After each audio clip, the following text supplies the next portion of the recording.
First speaker is Phil Burns, who leads Frontier Economics postal practice in London and specialises in regulatory and strategic issues in the sector. He's advised a number of postal operators and regulators and has been Postcom, that's the UK's postal regulator, principal economic advisor since 2001. As well as advising clients, Phil has published a number of papers and articles on competition and regulatory policy. He's going to talk to us on the topic of an economist's perspective on what needs to be done. Thank you, Phil.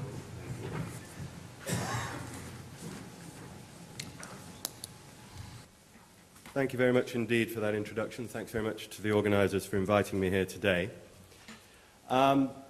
I'm going to set the discussion in a little bit of context, which is that these are challenging times indeed for postal operators. Mail volumes are falling pretty much universally. Customers, as we know, are switching out of mail and into other media. The recession will further reduce demand, and that's just at the market level. For the incumbents, they're also facing the increased competitive pressure arising from the entry of new operators into their markets, either in the upstream sector or perhaps in a more modest level at the end-to-end level, through end-to-end competition. So, arising out of this significant fall in volumes that we have seen, and which I think is likely to continue for some time, what are the commercial options available to mail operators? And indeed, what are the regulatory options that regulators should be considering? And I think in order to answer both those questions, we need to understand a little bit more about why volumes are actually falling. Now, as we know, the reduction in volume is reasonably widespread across most European countries. I've just put a handful up there. Moreover, that volume reduction is showing no signs of abating. So these figures up there relate to 2006-07. Over the course of the last 12 months, Royal Mail's end-to-end volumes have fallen by 7% over the course of the year, and that's obviously a very significant fall and indicative of the fact that this is not, if you like, some kind of blip. What's interesting is in terms of how the composition of the mail is changing. Social and transactional mail is falling rapidly, and in countries where there is still growth potential in direct mail, there's a sense in which the two are tending to offset each other a little bit. Where direct mail has become much more established, when there's greater saturation of direct mail, then we are seeing much bigger volume falls in those markets. Not only that, but we're seeing the traditional relationships breaking down, which now makes it harder to understand where this volume reduction is going to end up. Traditionally, as we all know, there has been a relationship, a fairly stable relationship, between economic activity and letter volume growth. And in the UK, which is where this chart on the bottom left comes from, that relationship started to break down in around about 2001. And this has essentially been due to traffic, to mail, diverting into new technology, and has opened up what has been called a technology wedge. Now, the key issue is, I think, is twofold. First of all, how far into mail usage could this technology wedge bite? And whilst the shift into new technology undoubtedly creates commercial pressures for operators, an intriguing question and a very relevant strategic question is whether it acts as a constraint on those operators' pricing behaviour. In other words, would this happen independently of the prices, more or less independently of the prices that the mail operators are charging? And the answers to both those questions essentially define the commercial solutions available, but also, I think, help guide regulatory policy as well. So let's dive a little bit more into the composition of mail volumes and just see where these challenges are likely to express themselves more rather than less. I've put up there on the top right-hand corner a split of mail by type that exists in the UK. Those of you from other countries will be familiar with a pie chart that reflects your own environment as well. I'm going to, just for illustration, work off the UK letters mix. And it's interesting to think through how different types of mail can be affected. Well, clearly, B2C mail, in my view, the transactional mail, is at most risk of being replaced by new technology. That mail contains content that is relatively easy digitalized and therefore relatively easy communicated to the recipient by means other than the physical item of mail. So we think of items of mail like bank statements, utility bills, even communications with the tax offices. That kind of mail which is standardized, which is easily digitalized, is easily capable of being replaced out of paper and into paperless communication. And that implies a significant commercial pressure on anywhere between about 30 and 50% of volumes. The interesting issue is where the pricing power has changed. And I think if one were to put oneself in the position of when you're sitting in front of your computer and you're going to your bank's website and with a click of a mouse you are able to ask for paperless billing, would you revert back to paper billing or paper statements or paper billing from your utility provider, for example, if your postal operator was to drop prices by, let's say, 5%? And the answer to that is probably not. You know, the choice is made rather independently of the price of mail, and indeed I find it hard to believe that a bank or a utility bill which is building up databases of email addresses for its customers in order to effect communication with them would, in the light of a significant reduction in postal prices, suddenly be sending all of those customers emails telling them to go back to mail. So I think, in a sense, that tells us that prices, that postal operators who try to fight this particular storm by really slashing deep into prices for this type of mail are probably just going to end up cannibalizing their revenues. On the other hand, social advertising and direct mail already tends to be sent as part of a mix of communication methods where physical mail contains characteristics and attributes that people value. And as a consequence, the technology shift is unlikely to be anywhere near as significant for those types of mail as it is for B2C transactional mail. And at the other end of the spectrum, and I think we heard this in conversation, in discussion at the end of the last session, fulfillment mail, if anything, is likely to be supported, and growth is likely to be supported as a consequence of the technology shift, not threatened. So the conclusion is we can expect, I think, fairly significant falls in transactional mail, significant increases in fulfillment mail, and I think the ambiguous area, this grey area in the middle, social advertising mail, will be affected to some extent, but nowhere near as much as at the two extremes.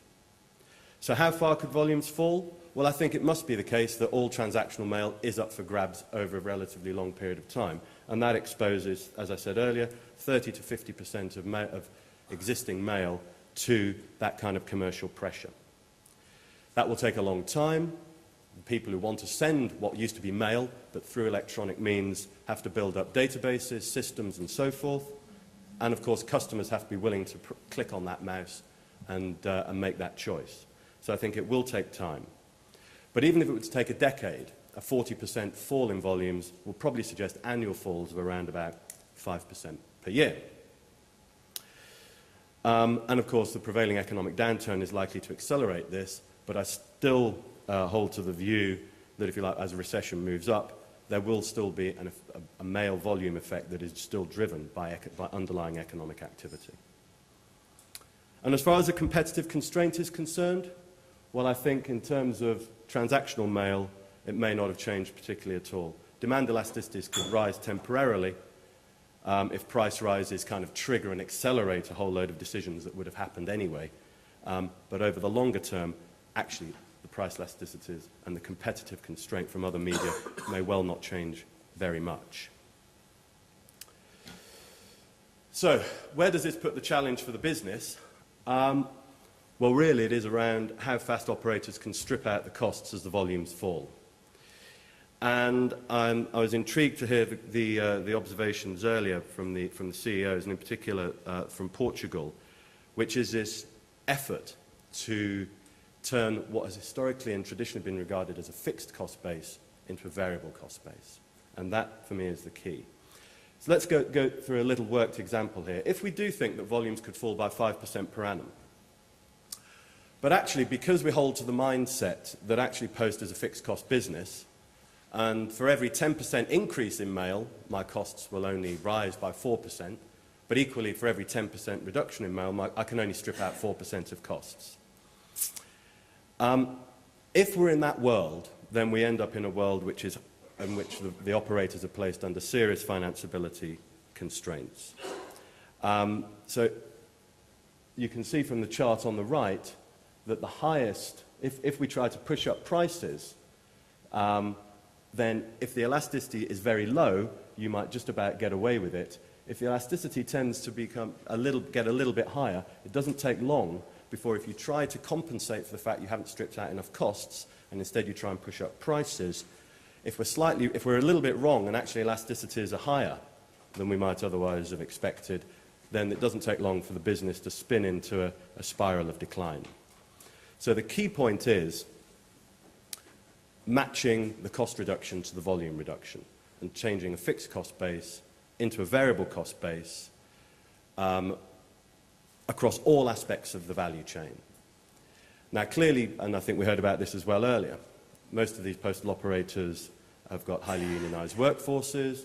Most of these operators operate under political constraints in terms of when and where they can site or indeed close down mail centres and sorting offices and so forth. And all of those things which act as a constraint, which hold the cost fixed, stimulate a serious commercial risk, which is that if the cost marginality stays low as volumes are falling, then financial meltdown for those businesses is likely to follow very, very quickly. So it does require fairly fundamental re-engineering of businesses in order to make that fixed cost base variable. In terms of the competitive pressures from other operators, there may be a silver lining on this otherwise rather dark cloud, because B2C customers have been at the heart of competitors' mail strategies. They represent a very attractive customer base, there's low collection and sortation costs, and there is the scale with which they can then, if they've developed the confidence of the client, roll out a delivery operation. But of course, as we discussed earlier, it's precisely that type of mail that's in decline. So the very favourable market that new operators were starting to target 5-10 years ago is also declining. They will need to switch their focus onto lower volume customers and find innovative ways of serving them efficiently. The rationale for the end-to-end business model, which relies heavily on the need for scale in order to keep delivery costs as low as possible, has weakened considerably. And as a consequence of that, pretty much the only show in town will evolve to be competition at the upstream level, not at the end-to-end level, which in turn implies that regulators are going to need to grasp the growing importance of access as a means to creating some kind of competitive pressure in the sector. Which moves neatly on to what those implications are for regulators. Well, if we think that the major risk to incumbents is that they can't strip out costs quickly enough, it seems fairly obvious that the major role for regulators and their owners, be they public or private owners, is that there should be very high-powered incentives on management to encourage management to strip out those costs as effectively as possible. So we should be embracing the idea of higher-powered regulatory arrangements, not falling back into a world of cost-plus regulatory arrangements, because that would just simply not be sustainable over the course of the medium term. As I've already said, with the reduced attractiveness of setting up end-to-end operations, because those bulk mail volumes, those bulk transactional volumes are going to fall over the next 5 to 10 years, new entrants need a new route to market, and access arrangements more generally are going to need to become a lot more robust. And then in that worst situation, in that state where we have reached that spiral of decline, where even an efficient operator can't cut its costs quickly enough to strip out, to put it on an even keel in the face of these volume reductions, then of course there's that fundamental constraint called the USO. And if that can't be provided by an efficient operator, then policymakers, not just regulators but governments as well, will need to reconsider the definition of those obligations and who is tasked to provide it and on what terms. So the conclusions are fairly, I think, straightforward. The declining mail volumes represent significant, highly significant commercial pressures for all operators, but not necessarily a greater competitive constraint from other technologies. The positive story is that large parts of the mail market are very, very robust. Mail fulfills two purposes that are hard to replicate, which is physical delivery to named individuals. So I don't believe that mail decline is terminal, and the underlying elasticities are probably quite stable. But for the next 5 to 10 years, we are in this transition where some applications, some mail usage better suited to the internet are going to switch to the internet. And the final speed and extent of that can't be known with confidence. But I've already littered throughout my presentation 30 to 50% over 5 to 10 years. And I guess I don't think we can be that much more prescriptive than that. The challenge for the incumbent operators is to strip out costs as fast as the volumes fall. Just pushing up prices could encourage a greater spiral of decline more quickly, and it could quickly become unmanageable.